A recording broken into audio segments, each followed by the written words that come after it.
Agradecer, porque mais uma semana o Senhor tem estado conosco, o Senhor tem ministrado as nossas vidas, o Senhor tem sustentado a nossa fé na Tua Palavra, o Senhor tem nos dado entendimento naquilo que temos buscado em Ti, e o Senhor tem trazido direção, Pai, para as nossas vidas. E eu falo isso tanto coletivamente com os meus irmãos aqui, como individualmente, Senhor, no ministério e na vida de cada um. Muito obrigada, Espírito Santo, porque aqui temos diversos ministérios, Pai, reunidos para aprendermos juntos, para crescermos juntos, para exercermos os nossos ministérios, o nosso chamado no Senhor, cada um de acordo com o seu chamado. Muito obrigada, Jesus, muito obrigada pelo que o Senhor está fazendo, pelo prazer, Senhor, que nós temos de estar aqui às quintas-feiras, estudando, meditando na Tua Palavra e então tendo o entendimento, Senhor, daquilo que o Senhor está para fazer nos últimos dias. E nós estamos dentro dele, Senhor, por isso que nós queremos te agradecer, porque nós não vacilaremos diante, Senhor, de engano, diante da mentira, porque a Tua Palavra será a nossa verdade, será a nossa bandeira nos últimos dias, Pai. Nós estaremos firmes, alicerçados no Senhor, que é a nossa rocha, que é o nosso fundamento, Pai. Obrigado, Espírito Santo, por aqueles que já estão aqui na sala, por aqueles que ainda estão chegando, que o Senhor possa trazer os Teus filhos a este lugar para juntos, em comunhão, estarmos então aprendendo do Senhor. Muito obrigada, Jesus. Guarda as nossas vidas, tudo que é nosso, a nossa mente e o nosso coração estejam totalmente voltados para o Senhor nesse momento, em nome de Jesus. Amém? Glória a Deus. Essas últimas 2 semanas têm sido assim semanas de muita alegria no meu coração, porque Deus tem ministrado de forma muito particular comigo a respeito dessa palavra, porque ao mesmo tempo que eu estou estudando junto com vocês, eu também estou na minha leitura devocional diária, e as coisas elas se completam de tal maneira, irmãos, que a gente fica espantado como Deus ele tem a sua maneira de fazer as coisas e de ministrar as nossas vidas de maneira muito especial. Isso é muito bom. Então eu fico muito feliz por tudo que Deus está fazendo. Bora lá, capítulo 7, Daniel. Se alguém tiver depois algum testemunho a respeito das aulas, quiser compartilhar com a gente, fiquem à vontade que a gente gosta de ouvir, viu? Se vocês têm tido, né, também reflexos na vida espiritual de vocês aí por conta do que Deus tem falado com a gente aqui nas aulas, isso é sempre bom compartilhar. Vamos lá, Daniel capítulo 7. Daniel capítulo 7, a partir do verso 1. Vamos dar continuidade aí no nosso estudo. Diz assim: no primeiro ano de Beltesazar, rei da Babilônia, Daniel teve um sonho, e certas visões passaram por sua mente. Estando ele deitado em sua cama, ele escreveu o seguinte resumo do seu sonho. Então, semana passada a gente fez essa leitura, né, total aí do capítulo 7, praticamente, e agora a gente vai lendo e vai, então, entendendo o que o Espírito Santo fez na vida de Daniel, o que ele falou para aquele momento da história e o que ele fala para os últimos dias também. Porque, mais uma vez, vou lembrar vocês, muito das profecias do Antigo Testamento, principalmente, eles têm uma dualidade, né?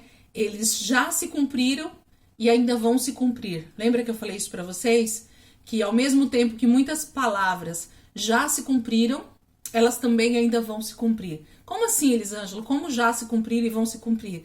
É porque muita coisa que Deus fala na sua palavra, ela tem justamente um contexto histórico e que aconteceu em partes ali naquele momento da história onde ela foi profetizado, e outras coisas ela tem o seu cumprimento total justamente nos últimos dias, e aí a complexidade disso vai ser explicado no próprio Apocalipse. Então muito do que a gente vai ler aqui em Daniel tem o cumprimento para aquele momento da história, mas muita coisa também a gente vai perceber que tem um desfecho nos últimos dias, com a volta de Jesus e com tudo que a gente vai estudar dentro de Apocalipse também. Então sempre a gente vai perceber esses dois paralelos aí.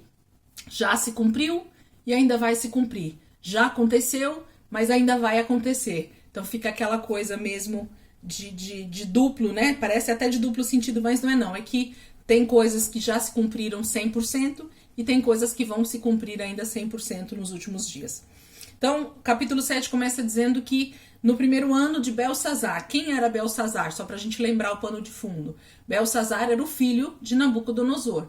Então, nesse momento aqui de Daniel 7, Nabucodonosor não é mais o rei da Babilônia, o seu filho é que está no trono, e nós lemos um pouquinho lá atrás que ele foi derrotado por Ciro, mas aqui Daniel está descrevendo uma visão que ele teve no primeiro ano do reinado de Belsazar. Então, Belsazar ainda era rei, ele estava no seu primeiro ano de reinado, e Daniel tem esse sonho, tem essa visão que ele vai começar a descrever aqui para nós, tá bom? Então, lembra que a linha cronológica não está seguida no livro de Daniel, ele vai e volta, porque ele está contando, ele está descrevendo aquilo que o Espírito Santo, que Deus foi falando com ele no tempo em que ele estava ali no exílio, amém? Então, o versículo 2 diz assim, ele faz um resumo, né, do sonho.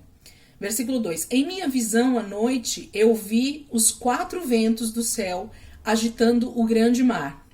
Então, quando ele fala que ele vê os 4 ventos do céu agitando o grande mar, para a maioria dos teólogos, eles sempre vão por uma linha de que 4 tem a ver com os 4 pontos cardeais, né, os 4 cantos da terra, norte, sul, leste, oeste. Tá? Então, esse 4 sempre vai falar a respeito desses 4 cantos, né? Esses 4 lugares na Terra. Então, tá falando que ele viu 4 ventos agitando o grande mar. O grande mar também fala a respeito de todas as nações. Se nós estamos falando de 4 ventos, ventos de 4 lugares diferentes, a gente imagina que os ventos estão soprando em toda a Terra. Então, sobre toda a Terra, a gente tem um sopro, a gente tem um vento movendo todas as coisas. Então, ele diz aqui no versículo 2 que viu 4 ventos do céu agitando o grande mar. Então, dos 4 cantos da terra vinha um vento que agitava toda a terra. Versículo 3. 4 grandes animais, diferentes uns dos outros, subiram do mar. Então, se a gente está falando que os ventos estão agitando o mar e que isso representa a terra, a gente então pode subentender que esses 4 animais que subiram do mar, tem a ver com 4 animais que estavam sobre a terra, sobre esses 4 cantos aí da terra, né? Talvez um em cada lugar, alguma coisa assim, nós vamos entender um pouquinho mais. Versículo 4. O primeiro parecia um leão e tinha asas de águia. Eu o observei e em certo momento as suas asas foram arrancadas. E ele foi erguido do chão e firmou-se sobre 2 pés como um homem e recebeu o coração de homem. Então, ele descreve aqui o primeiro animal. Então, lembra que eu deixei a fotinho lá no grupo para vocês? O primeiro animal, ele tem o formato de um leão e asas como águia. E aí, essa profecia, essa visão de Daniel, ela está totalmente atrelada a Daniel 2, que é a estátua que Nabucodonosor vê, né? Então, essa visão aqui de Daniel, ela está totalmente atrelada a Daniel 2, que fala sobre a estátua que Nabucodonosor sonha. Então, lembra que a gente estudou que as 4 partes lá dizia respeito a quem?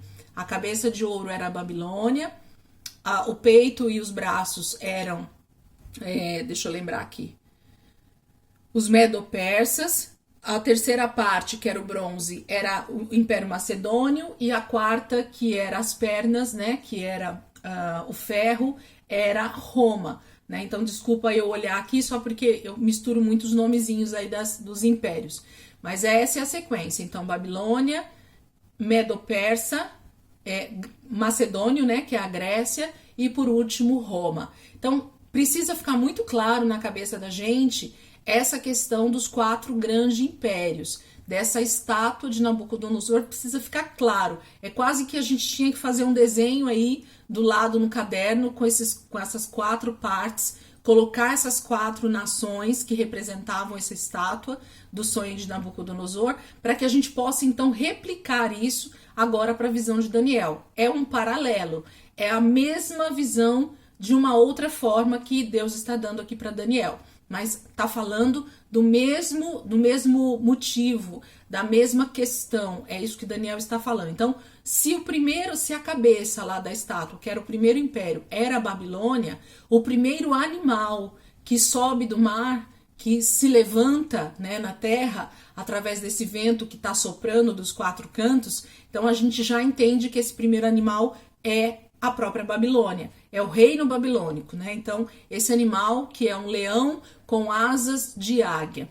Muitos falam, e você vai ver na história, que o símbolo principal da Babilônia é um leão alado. Então, se você colocar lá símbolo babilônico no Google, se você der um Google lá, a primeira imagem que vai aparecer para você é um leão alado, é um leão com asas. Então, era o símbolo babilônico. Foi o símbolo que a própria Babilônia usou. O que denota isso? O leão, essa questão do poderio mesmo, né? E as asas de águia é porque eles realmente avançaram no seu território. Eles voavam, né? Eles alcançaram voos muito grandes. Então, sempre essas visões, elas têm a ver com imagens que Deus está querendo trazer para nós para ficar gravado.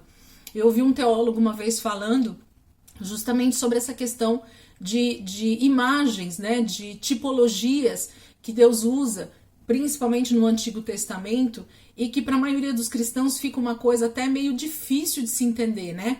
Mas é o contrário. O que Deus está tentando fazer através dessas imagens, dessas tipologias, é justamente trazer com que essas imagens fiquem fixadas na nossa mente e seja de maior facilidade de interpretação e de gravar essas imagens, para a gente lembrar disso com maior facilidade. Então imagina quando se fala de um leão com asas, a primeira coisa que a gente, depois que estuda isso, é lembrar que isso representa o Império Babilônico.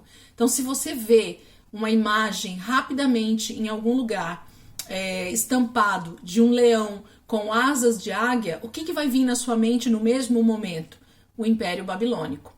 Elisângela, por que você está falando isso? Porque a nossa mente, ela tem essa facilidade, né? Quando a gente vê aquele M bem grandão em qualquer lugar que a gente esteja, o que vem na nossa mente num primeiro momento, rapidamente? O McDonald's, não é isso? É fato. Quando você vê a maçã comidinha lá em qualquer aparelho, o que vem? Ou não precisa nem estar no aparelho, né? Pode estar desenhado em qualquer lugar. O que vem na sua mente automaticamente? A Apple, né? E assim sucessivamente. Quando a gente vê o W grande, né? Aquele W desenhado, Volkswagen, as marcas, né? Em geral. Então, tudo que é uma marca, que é um desenho, ele geralmente fica gravado com maior facilidade. E Deus usa justamente essa forma também, tanto para falar com os profetas muitas vezes, quanto para fazer com que a gente entenda melhor e isso fique gravado na nossa mente. Então essas imagens têm esse poder de fazer a gente gravar com maior facilidade aquilo que Deus está querendo nos mostrar. Então quando Deus começa a dar essa visão para Daniel, além de buscar justamente uma interpretação para Daniel, ele está querendo que Daniel grave isso na sua mente, né? Que fique gravado. Então todas as vezes que se imaginava sobre o Império Babilônico, a primeira imagem que vinha na cabeça deles, ou vice-versa, né? A hora que eles viam um leão com asas de águia, a primeira coisa que se pensava era no Império Babilônico. O que tinha sido o Império Babilônico, ou que nesse momento aqui era o Império Babilônico, esse império grandioso, com muitos territórios e que era, nesse momento, o grande Império Babilônico. Então, foi o primeiro, a cabeça de ouro, e ele tem esse símbolo desse animal, que é um leão com asas de águia. Imponente, que voava, né, com muita facilidade, que avançou com muita facilidade. Esse é o primeiro símbolo que a gente tem aí. Então, todas as vezes que a gente vê um leão com asas de águia, a gente tem esse entendimento do Império Babilônico, ok? E aí a palavra fala que ele foi, as asas foram tiradas e ele se tornou um homem com com 2 pés, como de um homem, e o coração de homem. Então, na verdade, esse leão imponente, ele se torna realmente um grande imperador, um grande império, né? Um homem poderoso. Esse leão se torna esse homem poderoso sobre a terra. Versículo 5. A seguir, eu vi um segundo animal, que tinha a aparência de um urso. Ele foi erguido por um dos seus lados, e na boca, entre os dentes, tinha 3 costelas. Foi-lhe dito, levante-se e coma quanta carne puder. Então, vem o segundo símbolo, o segundo animal que Daniel vê, que é um animal com uma aparência de urso, né? Ele tinha uma aparência de urso. E ele foi erguido por um dos lados, e na sua boca tinham 3 costelas. Então, nós vamos estudar um pouquinho mais, eu vou falar um pouquinho mais, mas eu já vou descrevendo aqui e a gente depois vai esmiuçar isso dentro da própria palavra aqui de Daniel. Então, esse segundo, a gente voltando para a imagem lá de Nabucodonosor, para a estátua, a gente tem qual a segunda parte? A parte de prata, que era o Império Medo-Persa, né? O Império que viria depois da Babilônia. Então, esse império é o Império Medo-Persa. Ele é, então, representado por um urso, né? Ele parecia um urso. Ele se levanta de um lado, de um dos seus lados, ele se levanta mais do que o outro, e na boca tem as 3 costelas. O Império Medo-Persa, ele tinha 2 imperadores, 2 homens no seu poder, que era Ciro e Dário, e a palavra sempre é muito clara em dizer que Ciro, da Pérsia, se não me engano, é isso mesmo? Deixa eu confirmar aqui para não falar besteira para vocês. Mas é isso mesmo. Ciro sempre vai ser o maior na história. É isso mesmo. Ciro, que é o imperador da Pérsia, ele sempre vai ser o maior nessa história. Por isso que o urso, ele se levanta de um lado. E ele fica mais levantado de um lado do que do outro. Então, Dário, que é o imperador Medo, ele vai ser sempre um pouco menor dentro desse grande império Medo-Persa. Ciro da Pérsia sempre vai ser maior e Dário vai ser um pouquinho abaixo dele. Mas os dois comandam junto esse império Medo-Persa, ok? Mas sempre tem um que sobressai aí, no caso desse império é Dário, que é o persa. E por que então as 3 costelas na boca do urso que Daniel está vendo? Foram os 3 grandes impérios que o Império Medo-Persa conquistou naquele momento, que foi a Líbia, o Egito e a própria Babilônia. Então, as 3 costelas eram justamente esses 3 reinos que o Império Medo-Persa conquista com força total. Então, a força de um urso, né, que se levanta mais de um lado do que do outro, e ele pode, a palavra está dizendo que Deus mostra que há dado uma ordem para ele, né, levante-se e coma quanta carne puder. Então tem a ver com conquista, né, tem a ver com adversários sendo vencidos, adversários sendo realmente devorados, né, por esse império. Então, o Império Medo-Persa vem com toda a força sobre o Império Babilônico, e não só a Babilônia é conquistada, mas o Egito e a Líbia também, que são 2 territórios que também eram grandes nesse momento. Mas a Babilônia reinava sobre esses impérios nesse momento, mas o Império Medo-Persa, então, toma todo esse território para eles. Então, ao invés de ser só a conquista da Babilônia, eles tomam esses outros 2 impérios que também eram grandes nesse momento. Ok? Então ele se torna grande por causa disso. Vamos seguir, a gente vai falar um pouquinho mais sobre isso daqui para frente. Versículo 6. Depois disso, vi um outro animal que se parecia com um leopardo. Nas costas tinha 4 asas, como as de uma ave. Esse animal tinha 4 cabeças e recebeu autoridade para governar. Aí vem o terceiro animal, então. E qual é a terceira parte lá da estátua de Nabucodonosor? O Império Macedônio, que é a Grécia.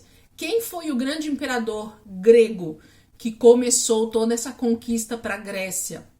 Alguém sabe falar aí rapidamente?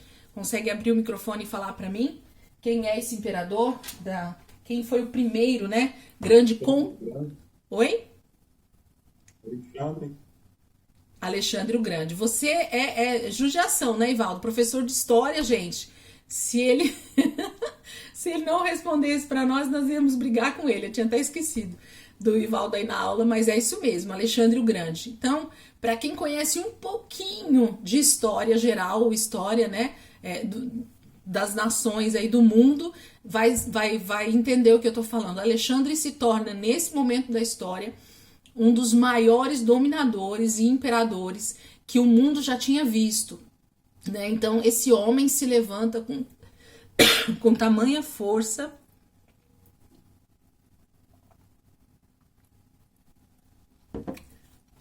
e ele sai como esse leopardo, conquistando e arrasando por onde ele passa. Perdão. Então esse é o terceiro animal, que nós vamos falar um pouquinho mais dele, mas esse é o terceiro animal que Daniel vai ver. Esse leopardo que tem asas, 4 asas nas suas costas, e ele tem 4 cabeças e foi-lhe dada autoridade. Elisângela, então o que são as asas? É justamente essa força maior do que o leão, que tinha asas de águia. Esse leopardo agora tem 4 asas, não só um par, mas ele tem 4 asas. Então ele tem uma força de avanço ainda maior do que os outros 2 impérios. E além disso, ele ainda tem 4 cabeças e é lhe dado o poder. Não é isso que ele está falando aqui? Esse animal tinha 4 cabeças e recebeu autoridade para governar. Alexandre o Grande, ele era o principal, né? Ele era o líder principal dentro do seu império, mas ele trabalhava com mais 3 outros homens junto com ele. Se não me engano, 2 eram filhos dele e mais um que era como se fosse o braço direito dele. Então, o Império Macedônio, o Império Grego, ele toma força na história justamente com Alexandre o Grande, que sai simplesmente conquistando o mundo literalmente, através da guerra, através do seu domínio ali.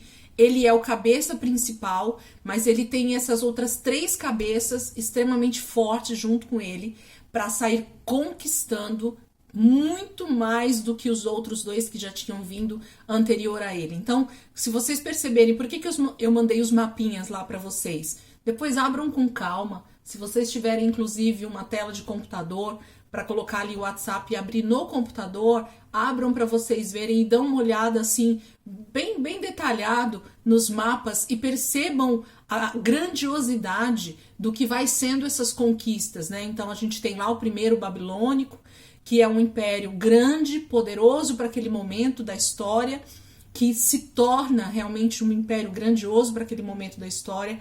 É esse império que é comparado com essa cabeça de ouro na visão. E aí depois vem o Império Medo-Persa com Ciro e depois, né, com Dário junto com ele, e se torna ainda maior. E aí em terceiro lugar vem esse Império Macedônico, que é a Grécia, que vem através de Alexandre o Grande. Tem uma frase de um historiador que ele colocou aqui para nós, ele diz assim, ó: os historiadores registraram que Alexandre chorou por não existirem mais mundos para serem conquistados. Pensa o que é isso, irmãos? Esse homem, ele tinha uma ganância, ele tinha um poder, ele tinha uma imponência nele próprio de conquistador, que quando ele conquistou tudo, quando ele já tinha todo o império nas suas mãos, quando o Império Macedônio se tornou o poder que ele se tornou no seu tempo, diz que Alexandre chorou porque não existia mais mundos para que ele conquistasse. Tamanho era a fome e a sede por esse homem de poder, né, de conquista. Lembrando, vamos abrir uma aspas aqui, cada um desses impérios, eles têm esses dominadores, esses imperadores, que tipificam o anticristo. Lembra? Nabucodonosor começa primeiro, e aí depois vem então Ciro e Dário, que também tipificam esse anticristo, depois Alexandre o Grande, e aí depois que Alexandre o Grande morre, que por muito pouco tempo ele reina, esses outros 4 imperadores que ficam no lugar dele, esses 4 braços, eles são divididos, né? O reino é dividido em 4 partes, e aí esses homens tomam o poder e continuam o Império Macedônio, até que entra então o outro animal. Vamos continuar aqui, versículo 7. A gente vai falar um pouquinho mais sobre esses impérios, tá? Versículo 7. Em minha visão à noite, vi ainda um 4º animal, aterrorizante, assustador e muito poderoso. Tinha grandes dentes de ferro, com os quais despedaçava e devorava suas vítimas e pisoteava tudo o que sobrava. Era diferente de todos os animais anteriores e tinha 10 chifres. Enquanto eu considerava os chifres, vi outro chifre, pequeno, que surgiu entre eles, e 3 dos primeiros chifres foram arrancados para dar lugar a ele. Esse chifre possuía olhos como os olhos de um homem e uma boca que falava com arrogância. Vamos ler de novo? Só para a gente frisar aí cada detalhe. Então vamos ver como é que era esse quarto animal. Em minha visão à noite, eu vi um quarto animal aterrorizante, assustador e muito poderoso. Tinha grandes dentes de ferro, com as quais despedaçava e devorava suas vítimas e pisoteava tudo o que sobrava. Era diferente de todos os animais anteriores e tinha 10 chifres. Enquanto eu considerava os chifres, vi outro chifre, pequeno, que surgiu entre eles, e 3 dos primeiros chifres foram arrancados para dar lugar a ele. Esse chifre possuía olhos como os olhos de um homem e uma boca que falava com arrogância. Então vamos ver como é que esse quarto animal, ele nem descreve como os outros 3, ele não descreve esse animal como um animal que a gente já conhece, né? O primeiro animal era um leão, o segundo animal era um urso, o terceiro animal um leopardo. Esse quarto animal não existe uma imagem que a gente esteja acostumado a ver aí na natureza, né? Então é um animal extremamente aterrorizante. Essa é a primeira palavra de Daniel. Então esse animal ele devia ter um formato, uma forma aterrorizante. Ele descreve aqui para nós. Ele é assustador e muito poderoso. Então imagina aí a forma de qualquer animal que venha na sua mente, extremamente assustador, aterrorizante. Então as imagens que se vê na internet, que vocês viram aí, é como se fosse um dragão, como se fosse um animal de grande porte e tudo mais, ok? Então é isso que eles descrevem, mas Daniel não descreve para nós qual é realmente a forma desse animal, só diz isso. Aí ele diz assim, ele tinha grandes dentes de ferro, então ele fala de uma boca onde os dentes que ele via desse animal eram dentes comuns, não eram dentes comuns, eram dentes de ferro. Por quê? Totalmente com muita força, né? Indestrutíveis, eram dentes de ferro.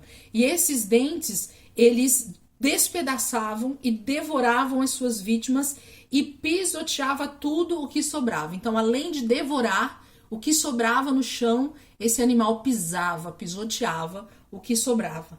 Era diferente de todos os outros animais anteriores e tinha 10 chifres. Então o foco de Daniel em mostrar essa figura aqui para nós do que ele está vendo, ele está tendo essa visão, era um animal aterrorizante, assustador, muito poderoso, por causa da força provavelmente que esse animal tinha, né? O tamanho, a força, então era muito forte.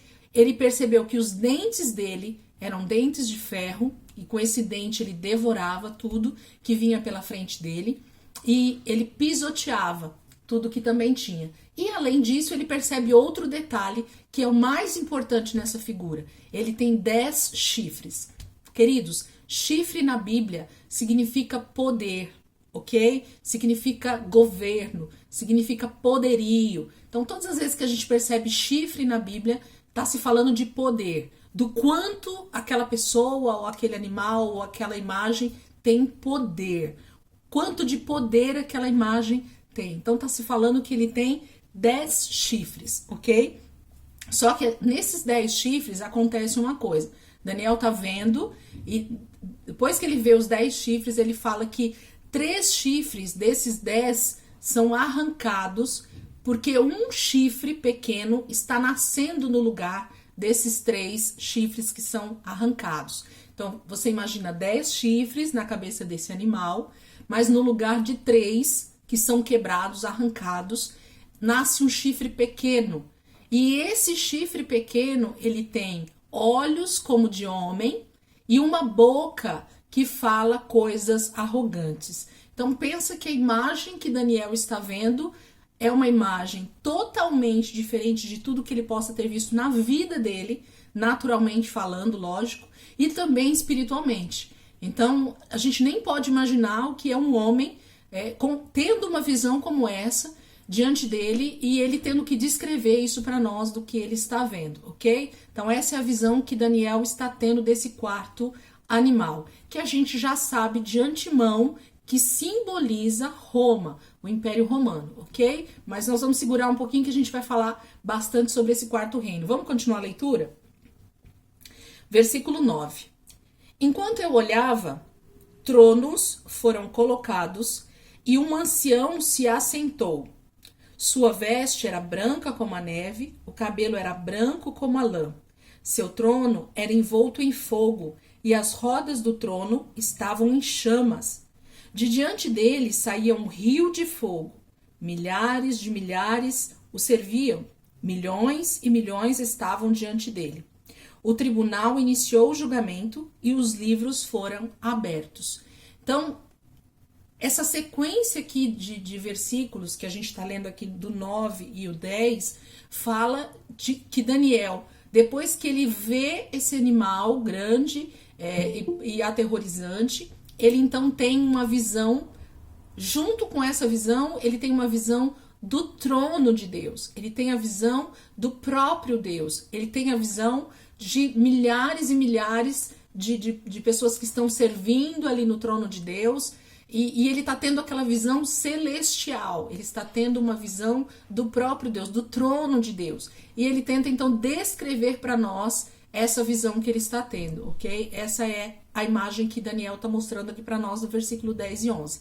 E fala no final, no versículo 9 e 10, e ele fala no finalzinho do versículo 10 que o tribunal iniciou o julgamento e os livros foram abertos.